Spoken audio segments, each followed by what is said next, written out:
Hello and welcome to NetApp KBTV.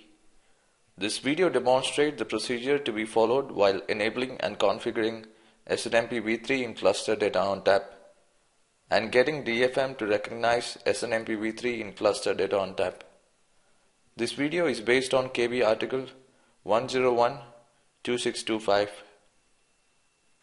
To begin the procedure, create a user for SNMP. The role can be read-only, none or admin. To create a user without a password, give the command security login create -username SNMP -application SNMP -auth method USM -role admin. It will ask you to enter the authoritative entity's engine ID. Select local engine ID. Ask you to choose an authentication protocol. Choose none. To implement a password using MD5 or SHA, give the command security login create -username MD5 -application SNMP -auth method USM -role admin. It will ask you to enter the authoritative entity's engine ID. Select local engine ID. It will ask you to choose an authentication protocol. Select MD5. It will ask you to enter authentication protocol password. Give a password which is 8 characters long. It will ask you to enter authentication protocol password again. Choose a privacy protocol. Choose none. To use DES encryption, give the command security login create -username DES -application SNMP -auth method USM -role admin.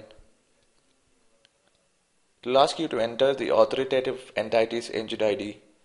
Select local engine ID. It will ask you to choose an authentication protocol. Choose MD5. Enter authentication protocol password. Choose a password of minimum 8 characters long. It will ask you to enter authentication protocol password again. It will ask you to choose a privacy protocol. Choose DES. It will ask you to enter privacy protocol password. Choose a minimum 8 characters long password. Please enter the password again. To verify whether the user is created successfully, enter the command security SNMP users -instance.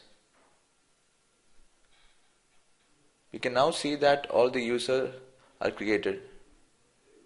We'll now test the connectivity by running SNMP walk. To do this, log into the host where you have installed SNMP walk.